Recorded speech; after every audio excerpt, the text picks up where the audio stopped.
নিয়ে যখন আমরা কল্পনা করি, কথা বলি, ডিবেট করি, তখন একটা কমন জিনিস যে কেন ঢাকা বেইজিং এর মতো একটা অর্ডার নাই, কিংবা কেন এটাকে আমরা ফর্মালাইজ করতে পারছি না, কিংবা ইউরোপের শহরগুলোর সাথে আমাদের শহরের মূল পার্থক্যগুলো কোথায়। এই আলোচনাগুলো সবসময় আসে, এবং স্পেশালি গণমাধ্যমে আমরা যখন যাই কিংবা পাবলিক গণপরিসরে যখন আমরা কথা বলি, ঢাকার এই ক্রাইসিসগুলো নিয়েই বারবার সামনে চলে আসে। তা আমরা যেটা সবসময় বলতে চেষ্টা করেছি, বিশেষ করে এই জুলাই পরবর্তী সময়ে যে উত্থান হয়েছে এবং নতুন যে বাংলাদেশ তৈরির জন্য আমরা চেষ্টা করছি, সেখানে আমরা একটা কথা বলি যে অন্য শহরগুলো, মানে সবচেয়ে উন্নত যে শহরগুলো আছে সেই শহর এবং ঢাকা শহরের মধ্যে একটি বড় পার্থক্য এবং বড় মিল, দুটো ব্যাপার আছে। বড় মিল হচ্ছে যে বড় বড় শহরগুলো যেগুলোকে আমরা উন্নত শহর হিসেবে ধরি, সেই শহরগুলোর মধ্যেও কিন্তু ইনফরমালিটি আছে, কিন্তু তারা এটা অ্যাকনলেজ করেন না।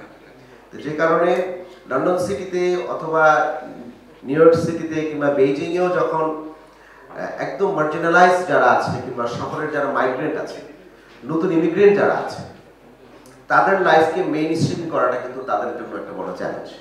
কিন্তু তারা এখন স্ট্রাগল করছেন সিবিডি করার জন্য অথবা dashboard base AI base city করার জন্য। কিন্তু তারা কিভাবে ওই শহরের যে নতুন মাইগ্রেন্ট আছে অথবা ইমিগ্রেন্ট যারা আছে কিংবা শহরের ইনফরমালিটিস যারা ফেস করছেন, সেটাকে কিভাবে ফেস করবে, সেটা কিন্তু উন্নত বিশ্বেও এটা অ্যাড্রেস করা নিয়ে তারা একটা চ্যালেঞ্জের মধ্যে আছে। আর ঢাকার মতো ফাস্টেস্ট গ্রোয়িং যে মেগা সিটিগুলো আছে, আমাদের আরো বেশি চ্যালেঞ্জ হচ্ছে যে আমাদের এই শহরটা আসলে পুরোটাই চলেই দ্য পাওয়ার অফ ইনফরমালিটিস। আমরা যেটা বলি, যেরকম এই শহরের 40% লোকজন দারিদ্র্য সীমার নিচে বসবাস করে, কারণ তারা এই শহরে মানে প্রিডমিনেন্ট এগ্রেরিয়ান সোসাইটি থেকে কাজের জন্য শহরে আসে। তো সুতরাং এদের ন্যায্যতাটা নিশ্চিত করা কিংবা এদেরকে বৈষম্যহীনভাবে এদেরকে শহরের ইকোনমিতে ইনক্লুড করাটা হচ্ছে একটা বড় চ্যালেঞ্জ।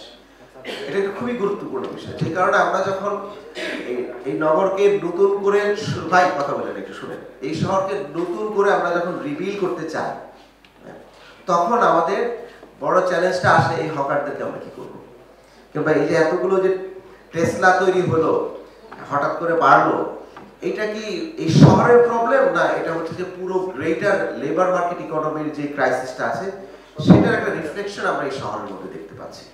এই বিষয়গুলো কিন্তু একটা খুবই গুরুত্বপূর্ণ বিষয়।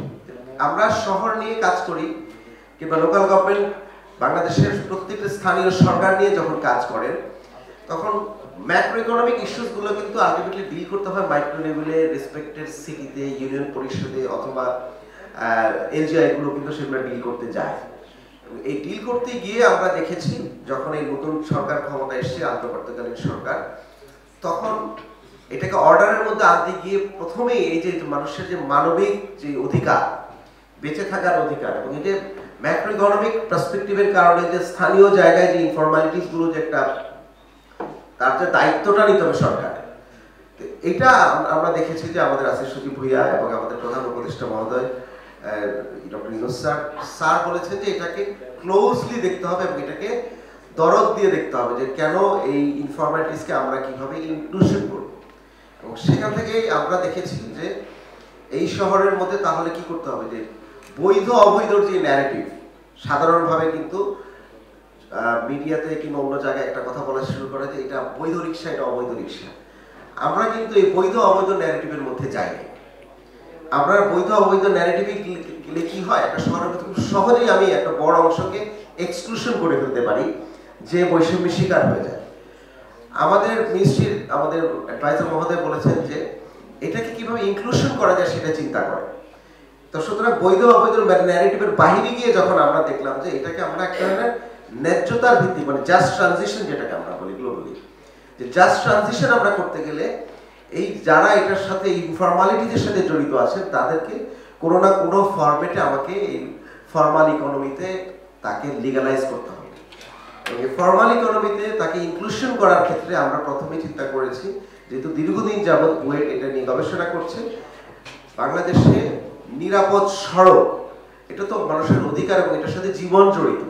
সুতরাং যেই বাহনগুলো এখন এই টেসলার নামে প্রতিদিন বাজারে আসছে, মাঠে আসছে, এটা তো মানুষের জনস্বাস্থ্য এবং জীবনের সাথে হুমকির সম্মুখীন। সুতরাং এটাকে আমরা কিভাবে প্র্যাগমেটিক্যালি ফেজ আউট করতে পারি সেই প্রচেষ্টাই কিন্তু দীর্ঘ 8 মাস যাবত বিভিন্ন সময় করা হয়েছে, আপনারা দেখেছেন। এবং একটি টাইপ মানে প্রোটোটাইপ তৈরি করা হয়েছে স্ট্যান্ডার্ড, যে কিভাবে কোন যানটা জনগণের জন্য সেফ হবে এবং এই রাস্তায় একটা সেফ বাহন আমরা তৈরি করতে পারবো। সেটা যখন সেটা তৈরি করা হলো, তারপর সেই টাইপ অ্যাপ্রুভাল রেডি করা হলো, ম্যানুয়ালটা রেডি করা হলো। আমরা তো 2 সিটি কর্পোরেশন শুধু রিক্সা, প্যাডেল চালিত রিক্সার অনুমতি দিয়েছি। সুতরাং আমরা কিভাবে এই অটো রিক্সাকে সিএনজি না করে রিক্সার ক্যাটাগরিতে রেখে অনুমোদন দিতে পারি, সেটা নিয়েও এক ধরনের আইন তৈরি করা হলো। আমাদের ড্রাফট একটি আইন কিন্তু লোকাল গভর্নমেন্ট এবং আইন মন্ত্রণালয় থেকে মিলে এটা তৈরি করা হয়েছে, খসড়া এখন রেডি। সুতরাং এখনকার তৃতীয় যে ফেজটি আছে, সেই ফেজটি হচ্ছে যে আমরা শহরে কি যাকে ইচ্ছা তাকে রিক্সা নিয়ে মাঠে নামতে দিব, না এই শহরের আইন মানে সড়কের আইনটা যেন ঠিকমতো পালন করে যারা রিক্সা চালাবেন, এরকম ট্রেইনড একটা শ্রেণীকে, ট্রেইনড একটা ইন্টারেস্ট গ্রুপকে আমরা মাঠে নামানোর জন্য সুযোগ করে দেব। সেটাকে মাথায় রেখেই কিন্তু আজকের যেই অনুষ্ঠান, সেটা হচ্ছে যে যারা ঢাকা শহরে রিক্সা চালাবেন, ভবিষ্যতে বাসের ড্রাইভার, ট্রাক ড্রাইভার, তাদেরকেও আরেক ধরনের ট্রেনিং এর ব্যবস্থা আমরা করবো। তো সুতরাং যারা রিক্সা নিয়ে নামবেন, কাদেরকে লাইসেন্সটা দেওয়া হবে, সেটা প্রথম প্রিরিকুইজিট হচ্ছে যার লাইসেন্স থাকবে তাকে আমরা দিব। লাইসেন্সবিহীন কোনো রিক্সা নামলে তার তো রাস্তাঘাট সম্বন্ধে, ড্রাইভিং সম্বন্ধে কোনো ধরনের আইডিয়া নাই।